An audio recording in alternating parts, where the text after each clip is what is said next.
Welcome to all of you in Srishti chemistry classes. आज के class में हम लोग डिस्कस करने वाले हैं केमिकल काइनेटिक्स का एक टॉपिक, फर्स्ट ऑर्डर रिएक्शन, प्रथम कोटि की अभिक्रिया। लास्ट क्लास हम लोग डिस्कस किए थे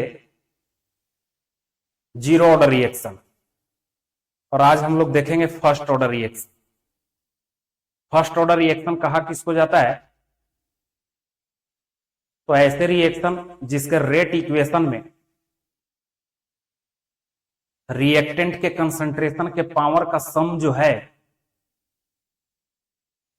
1 के इक्वल हो, यानी 1 के इक्वल हो, यानी 1 के बराबर हो। ऐसे रिएक्शन को बोला जाता है first order reaction.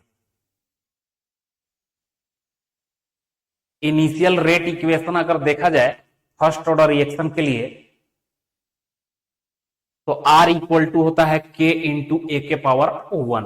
First order reaction है तो रिएक्टेंट के पावर यहां पर कितना दिखाए हैं? हम 1 दिखाए हैं। तो ये तो हो गया इनिशियल रेट इक्वेशन। उसके बाद हम लोग देखते हैं एग्जाम्पल। जितने भी रिएक्शन में वाटर जो है रिएक्शन के पहले दिया हुआ हो, पहचानने का तरीका बता रहे हैं। रिएक्शन के पहले यानी जितने भी हाइड्रेशन रिएक्शन है, जिस रिएक्शन में वाटर पार्टिसिपेट करता वो first reaction, first order reaction का एग्जांपल होता है। जैसे लाइट के प्रेजेंस में होने वाला जो रिएक्शन है वो जीरो ऑर्डर रिएक्शन होता है। तो फर्स्ट ऑर्डर रिएक्शन का पहचानने का यह तरीका है, जैसे सुक्रोज का हाइड्रेशन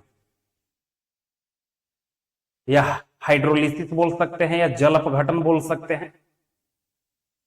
यानी रिएक्शन के साइन के पहले +H2 अगर लिखल है तो फर्स्ट ऑर्डर रिएक्शन होगा। ये आपको याद करके चलना है। जैसे ईस्टर का यहां पर हाइड्रेशन कर रहे हैं तो एसिड बन रहा है और एल्कोहल बन रहा है। जब सुक्रोज का यहां पर हाइड्रेशन हुआ है तो ग्लूकोज और प्लस में क्या बना है? फ्रक्टोज। ये फर्स्ट ऑर्डर रिएक्शन का पहचानने का तरीका है। अब बात रहा डिफरेंशियल रेट इक्वेशन। तो आपको बताए थे कि डिफरेंशियल रेट इक्वेशन जो है आफ्टर टी टाइम लिखा जाता है। माने कुछ रिएक्शन हो गया है उसके बाद किसी टाइम पर जो रेट इक्वेशन रिप्रेजेंट करते हैं उसको बोला जाता है डिफरेंशियल रेट इक्वेशन। मान के चलेंगे कि मेरे पास एक फर्स्ट ऑर्डर रिएक्शन है जिसमें रिएक्टेंट ए है, प्रोडक्ट में चेंज हो रहा है। मान के चलेंगे कि at T equal to 0, T equal to 0 का मतलब क्या? अभी समय स्टार्ट नहीं हुआ, तो रिएक्शन स्टार्ट नहीं हुआ होगा। यानी यहां पर टी इक्वल टू 0 का मतलब क्या? अभी रिएक्शन स्टार्ट नहीं हुआ है। जब रिएक्शन स्टार्ट नहीं हुआ है तो इनिशियल कंसंट्रेशन यानी प्रारंभ में जो कंसंट्रेशन रिएक्टेंट का है वो कितना मोल है? तो ए मोल है। रिएक्शन हुआ ही नहीं है तो प्रोडक्ट अभी at T equal to 0 time पर कितना होगा? तो 0 होगा। मान लेते हैं कि कुछ टाइम बीत गया। अब कितना टाइम हो रहा है? तो टी टाइम हो रहा है। अब टी टाइम पर कुछ रिएक्टेंट का कुछ कंसंट्रेशन जो है चेंज हो गया होगा। तो मान लेते हैं कि 1 मोल रिएक्टेंट का डिसोसिएट हो गया। तो जितना रिएक्टेंट डिसोसिएट होता है उतना ही प्रोडक्ट बनता है। तो मान लेते हैं कि ए मोल में से 1 मोल टूट गया तो बनेगा कितना? तो 1 मोल। तो प्रोडक्ट अब कितना हो गया? 1 मोल हो गया। और रिएक्टेंट का ए मोल में से 1 मोल डिसोसिएट हो गया तो रिएक्टेंट बचा होगा कितना? तो ए माइनस कितना? 1 मोल। यानी टी टाइम पर रिएक्टेंट का अब कंसंट्रेशन कितना है? तो ए माइनस कितना है? 1 मोल। तो यही टी टाइम पर, इस टाइम पर जो रेट इक्वेशन लिखा जाएगा उसको बोलेंगे डिफरेंशियल रेट इक्वेशन। रेट का मतलब होता है change in concentration by change in time. Differential rate equation लिख रहे हैं आप तो डी लेटर आगे यूज करेंगे तो dx बाई क्या हो जाएगा? dt। कंसंट्रेशन चेंज का मतलब क्या, जितना टूटा या जितना बना। कितना टूटा है तो 1 मोल, या कितना बना है तो 1 मोल। यानी यहां पर x क्या है तो चेंज इन कंसंट्रेशन, सांद्रता में परिवर्तन है। तो dx by D T equal to, rate equation आपको लिखने आता है। रेट इक्वेशन का मतलब क्या होता है, रेट कांस्टेंट इनटू रिएक्टेंट का कंसंट्रेशन। तो रिएक्टेंट का कंसंट्रेशन टी टाइम पर कितना बचा हुआ है, a माइनस एक्स। किस ऑर्डर का रिएक्शन है, फर्स्ट ऑर्डर, तो पावर कितना लिख देंगे 1। तो ये हो गया differential rate equation, dx by D T equal to K into A minus X का पावर कितना, तो 1। इसको बोलेंगे डिफरेंशियल रेट इक्वेशन। अब लिखना है हम लोग को integrated rate equation. Differential rate equation को जब इंटीग्रेट कर देते हैं तो जो इक्वेशन हम लोग को मिलेगा उसको बोलते हैं हम लोग integrated rate equation. Integrated rate equation में जनरली हम लोग रेट कांस्टेंट का वैल्यू निकालते हैं, यानी के का। के यहां पर क्या है, रेट कांस्टेंट ही कहलाता है। तो इंटीग्रेट करेंगे, इंटीग्रेट करने के लिए क्या किए हम, सिमिलर फंक्शन वाले को एक तरफ लेकर चले गए, a माइनस एक्स को इधर कर दिए और dt को इधर कर दिए, तो a इक्वेशन बन जाएगा, dx बाई क्या हो जाएगा a माइनस एक्स और इधर हो जाएगा k dt। अब इंटीग्रेट कर देंगे दोनों साइड।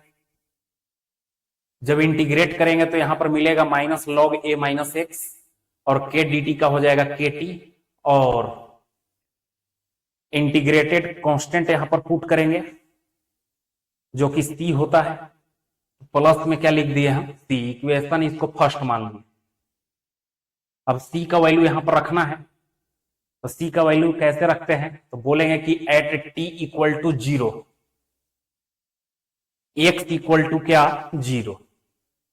जब समय प्रारंभ नहीं हुआ था, जब समय स्टार्ट नहीं हुआ था, यानी रिएक्शन स्टार्ट नहीं हुआ था, उस समय जो है प्रोडक्ट का कंसंट्रेशन कितना है 0, यानी चेंज इन कंसंट्रेशन का वैल्यू कितना था 0, रिएक्शन हुआ ही नहीं था। तो यहां पर बोलेंगे कि at t equal to 0 x equal to कितना 0।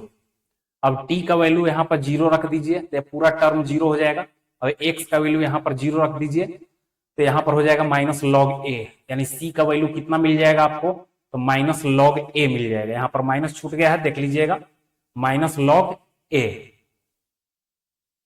अब c का वैल्यू जो है इक्वेशन फर्स्ट में रख दीजिए by putting the value of c in equation, ठीक है, in equation first, equation first में रखने पर रख करके आपको क्या करना है कि सोल्व करना है। सोल्व कीजिएगा तो k का वैल्यू कितना आ जाएगा, तो 1 by T log a by log a minus क्या हो जाएगा x।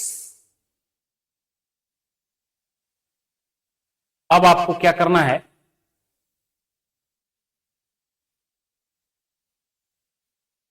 कि